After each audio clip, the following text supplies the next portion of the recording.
ChatGPT, create a recipe for baked feta pasta that is amazing. Certainly. Baked feta pasta became a viral sensation thanks to the simple ingredients and rich, flavorful results. Here's a recipe that'll give you an amazing baked feta pasta dish.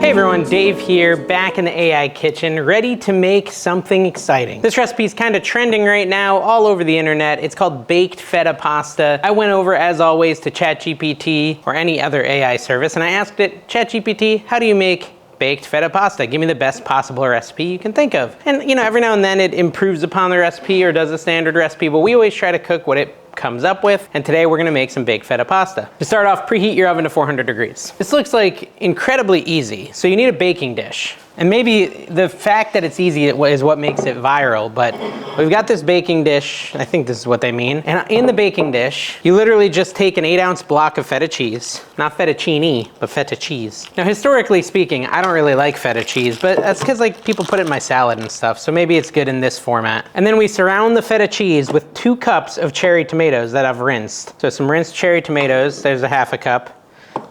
2 cups doesn't seem like it's very much, does it? 1 cup. 1.5, that was a little. And I don't want to get the water in there. 2 cups. Maybe this baking dish is too big. You know what though, I'm gonna leave it. I'm gonna leave it. The reason I'm gonna leave it is because eventually we're gonna add all the pasta in here too, so we're gonna need the extra space. We're gonna pretend that that's what it's supposed to look like. It might be, I've never watched a video on it. We then wanna take a 1/4 cup of virgin olive oil, extra virgin olive oil, and kinda pour it over the tomatoes and the feta, it says. So it's all gonna get a little olive oil on it, like so. Give it a little drizzle. I don't know, I can even move it around a little. Get everything all oily. Sprinkle minced garlic. Okay, let's mince some garlic. I didn't do that, I guess I could have done that ahead of time. How much minced garlic do we need? I do have garlic. I did read it enough to know to have garlic. How much do we need? 4 cloves, minced. All right, let's mince up these 4 cloves here. Oops, and throw them all over the place. All right, so there we got 4 cloves of minced garlic. We're gonna take that as well and dash it over our tomatoes and feta. Are we dashing it? Are we drizzling? I don't know. Whatever we're doing it. Okay, that's all on there. You then want to take half a teaspoon of sea salt and drizzle that over it too. This feels very like Greek to me, this recipe. Feta, and maybe it is, I don't know. Half a teaspoon of sea salt and then half a teaspoon of black pepper.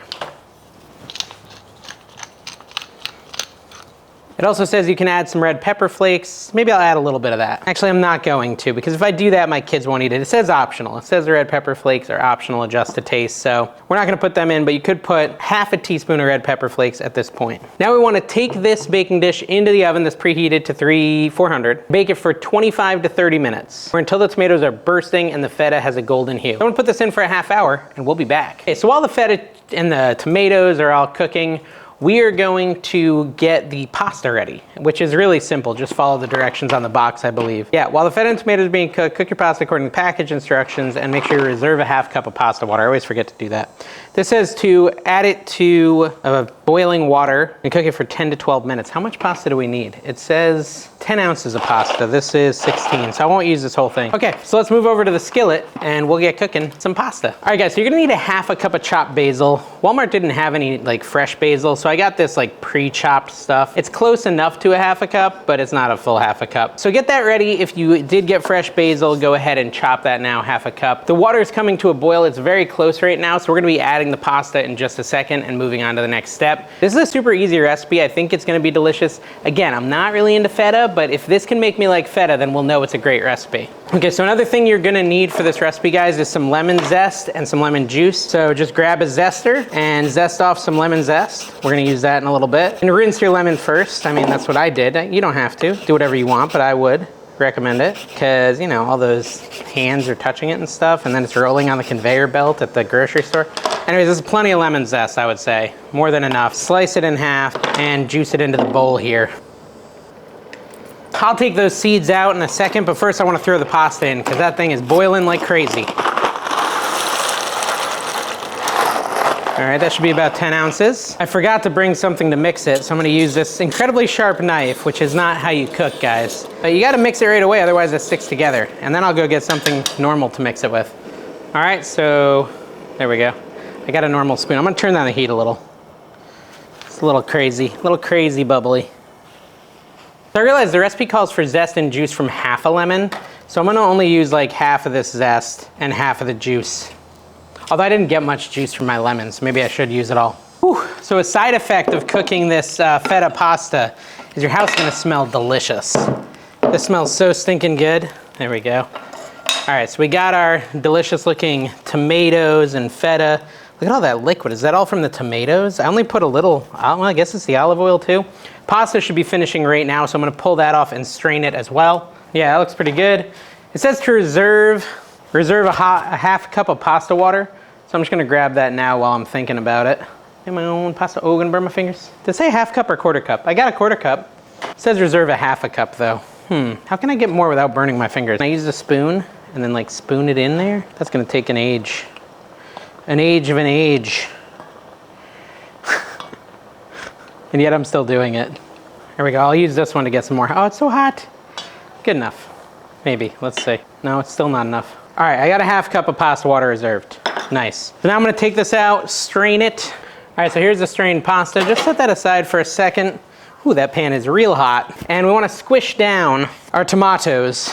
It says, once the feta removed from the oven, mash the feta and tomatoes with a fork or a spatula. So we're just kind of getting to mashing. I could get a fork too. Whatever, I'm gonna keep using this because I don't have a fork unless I go inside, and I don't wanna go inside right now. All right, mash it up. I do have this wooden spoon, that might work better. I'm supposed to like mix it until it's like a sauce kinda. I bet you didn't know you were making the sauce this whole time.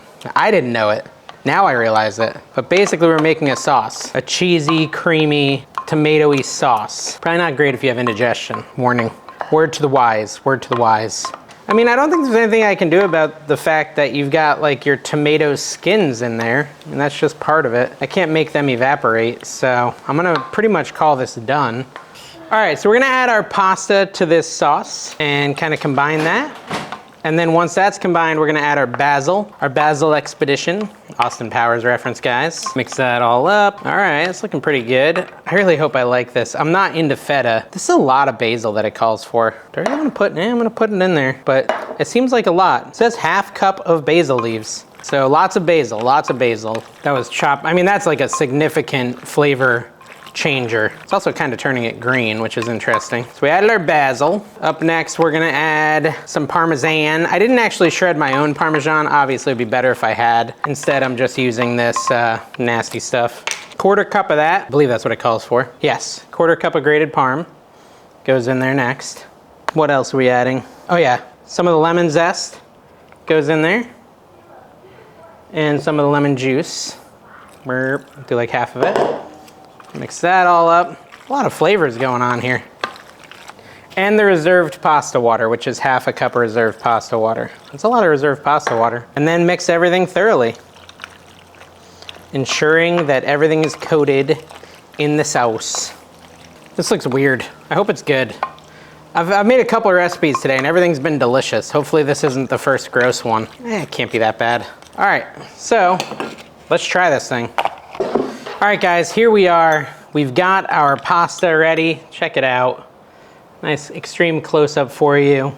This is the viral baked feta pasta. So we're gonna try it. As someone who hates feta, this is gonna be really interesting.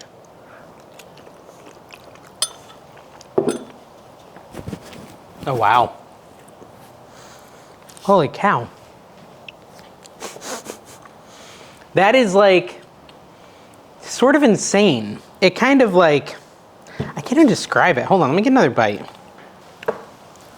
That's freaking incredible. Somehow, okay, so have you ever had like a garlic grape tomato that like you eat and it's been cooked and it like bursts in your mouth with flavor? Somehow every bite of this, even though all the tomatoes have been like exploded, that flavor is bursting in my mouth. I get the lemon, I get the tomato, I get the cheese, I get the parm, I get the basil, and it's like all just exploding. It's like I'm eating a soup dumpling. Somehow, it makes no sense scientifically or logically, but I feel like I'm eating a soup dumpling. It's just so good. My mind is blown that you can use an ingredient that I don't like, blow me away. Wow. That's incredible pasta. You guys need to cook this. Baked feta pasta is amazing. And you know what? I asked ChatGPT to create a recipe for baked feta pasta that is amazing, and it created an amazing recipe. This is so good. You need to try this. It was also really easy. Almost as easy as just making spaghetti. Honestly, if you think about what I did here, maybe chopping the garlic was a little harder, but you're gonna end up with like an absolutely incredible, incredible dinner. I'm gonna have to make this for some people. If I really like a recipe, I invite people over and I cook for them. It's so creamy and cheesy. I love this. This is a 10 out of 10 recipe, guys. Really impressed. Hope you enjoyed watching this. Make sure you try it. I'll put the ingredients down below. It's incredible.